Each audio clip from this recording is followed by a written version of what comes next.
మాట్లాడుకుంటారు. రాష్ట్రాన్ని దోచుకొని టీవీ ఛానల్ డిబేట్ టైం కూడా మీరే దోచుకుంటే ఎవరు ప్రశ్నించరు. అది కాదు సార్, వంశీ గారు జనసేన అంటే జెండా కూలీలు అని చెప్పేసి మాట్లాడుతూ ఉన్నారు. జెండా కూలీలు అంటూ అవమానంగా మాట్లాడుతూ ఉన్నాడు హనుమంత్ రెడ్డి. వైఎస్ రాజశేఖర రెడ్డి అనే అతను పెద్ద కూలీ అండి. వైఎస్ రాజశేఖర రెడ్డి 2004లో జెండాలన్నీ వేసుకొని తిరిగాడు కాబట్టి అతను రాజశేఖర రెడ్డి అనే అతను పెద్ద కూలీ. ఎవరు జగన్మోహన్ రెడ్డి వాళ్ళ తండ్రి గారు అయినటువంటి రాజశేఖర రెడ్డి గారు వాళ్ళ దృష్టిలో పెద్ద కూలీ. ఆ తర్వాత మన గురించి మాట్లాడదామండి. ఇంకా దమ్ము ధైర్యం ఉంటే ఇప్పుడు మోదీ గారు ఉన్నారు. మోదీ గారు ప్రతి రాష్ట్రంలో దమ్ము ఉంటే మోదీ గారిని కూడా కూలీ అని చెప్పానండి. వెంటనే 2 నిమిషాలు తిహార్లోకి తీసుకెళ్లిపోతాడు మీ నాయకుడిని. 2 minutes మీకు టైము. 2 నిమిషాల్లో తిహార్లోకి వెళ్ళిపోతారు. మీరు మళ్ళా మాట్లాడొచ్చారు అరవమాకండి. రాష్ట్రంలో ఉన్నటువంటి ప్రజల్ని లూటీ చేసుకొని ఇందాక మీరు అన్నారు బ్రహ్మనాయుడు గారు, అయ్యేమన్నా ఆయన డబ్బులా? జగన్మోహన్ రెడ్డి సొమ్ము ఏంటి? జగన్మోహన్ రెడ్డి తిరుగుతున్న చేపర్లు ఇవన్నీ ప్రభుత్వ ఖజానా నుంచి ప్రజల సొమ్ముతోటి అతను ఎన్ని రకాలైన ఆడంబరాలైనా వేస్తాడు, ఎన్ని రకాలైన సోకులైనా చేస్తారు. మా డబ్బులతోటి, ప్రజలు కడుతున్న డబ్బులతోటి. ఏమండి ఇంకొక మాట అన్నారు హనుమంత్ రెడ్డి గారు, సచివాలయం గురించి అసెంబ్లీ గురించి ఏదో చెప్పారు. దాన్ని కూడా తాకట్టు పెట్టేదే. ఎంత దుర్మార్గమైన నీచమైన ప్రభుత్వం అండి మీది. మీరు మాట్లాడుతున్న సచివాలయాన్ని దీన్ని తాకట్టు పెట్టుకున్నారు. మీరు మళ్ళీ ఇప్పుడు మాట్లాడుతున్నారు. ఏం ఇచ్చారు మీరు? కారిడార్లు ఇచ్చారా? ఎవరు కట్టబెట్టారండి? విమర్శ కూడా చేశారు. నీళ్లు లేని బావిలో దూకమంటా ఉన్నారు. నీళ్లు లేని బావిలో దూకమంటా ఎండిపోయిన కృష్ణానదిలో దూకమని చెప్పండి. తాడేపల్లి ప్యాలెస్ పక్కన కృష్ణానదిలో దూకమని చెప్పండి. ఇంకెందుకండి మూకు కూడా కృష్ణానదిలో బందీ జంపు చేయమని చెప్పండి. వైఎస్ఆర్ కాంగ్రెస్ పార్టీ వాళ్ళు జూన్ 4వ తారీఖు తర్వాత బందీ జంపు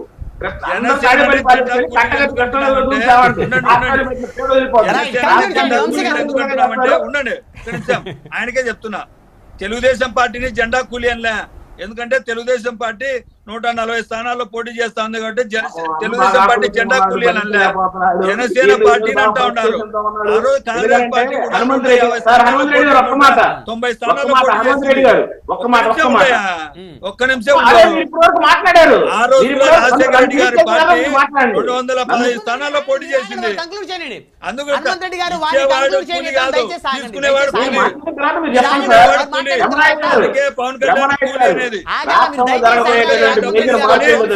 కార్యకర్తలు చేత ఇతర పార్టీల జెండాలు మోపిస్తాడు. తెలుగుదేశం పార్టీ గుర్తుపెట్టుకోవాలి.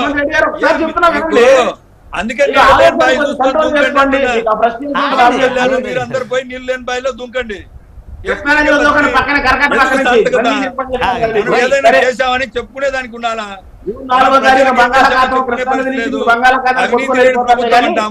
అవినీతిలో పిహెచ్డీ చేసిన చంద్రబాబును మోసుకొస్తాము. ఎందుకు ఇవన్నీ సమస్యలు? పాపం ఎందుకు ఈ బాధ? ఎందుకు అంటున్నా? వేరే వాళ్ళ కూలీలు, వేరే వాళ్ళ జెండాలు మోసేదానికి మనం ఎందుకు బతకాలా అంటున్నా? మగవాని మాత్రం బతుకు. మన జెండా గ్లాస్ గుర్తుకు ఓటేమని చెప్పు, లేకుంటే జనసేన జెండా పట్టుకొని తిరుగు. 1 రాను 2 రానులే, ఓట్లు రాకపోలే.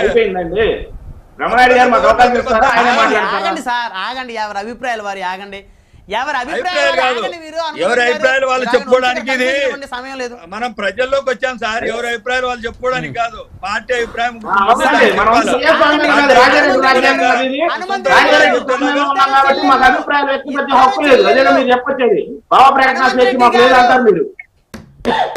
దయచేసి వంశీ గారు ఒక నిమిషం ఆగండి. వంశీ గారు, హనుమంత్ రెడ్డి గారు, సొంత చెల్లెలు ఇద్దరు కూడా పుట్టిన గడ్డ మీద నుంచి ప్రశ్నిస్తా ఉన్నారు. మరి జగన్మోహన్ రెడ్డి గారు ఏం చేయాలి?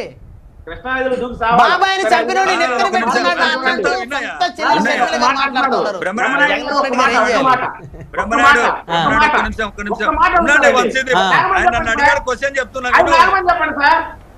ఒక్క మాట సార్, మీకు ఒకటి ఆగండి. హనుమంత్ రెడ్డి గారు ఆగండి.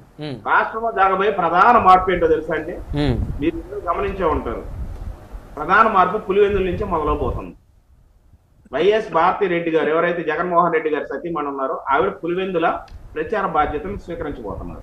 ఓకే, నెమ్మదిగా రేపు నామినేషన్ కూడా ఆమె అయిపోతున్నారు. అవినాష్ రెడ్డి ప్లేస్ లో జగన్మోహన్ రెడ్డి పార్లమెంట్ పోటీ చేయబోతున్నారు రేపు జరగబోయే. ఎందుకంటే రాష్ట్రంలో ఎలాగో అధికారంలోకి రాలేవు.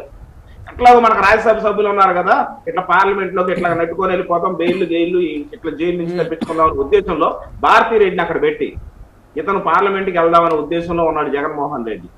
రాష్ట్రంలో జరగబోయే మేజర్ మార్పు ఏంటంటే జగన్మోహన్ రెడ్డి అనే అతను రేపు పోటీ చేయట్లేదు. దానికి కాదని చెప్పి హనుమంత్ రెడ్డి గారిని చెప్పగలిగే శాసనం చేయగలరా? హనుమంత్ రెడ్డి గారి ఎందుకంటే వాళ్ళ నియోజకవర్గమే.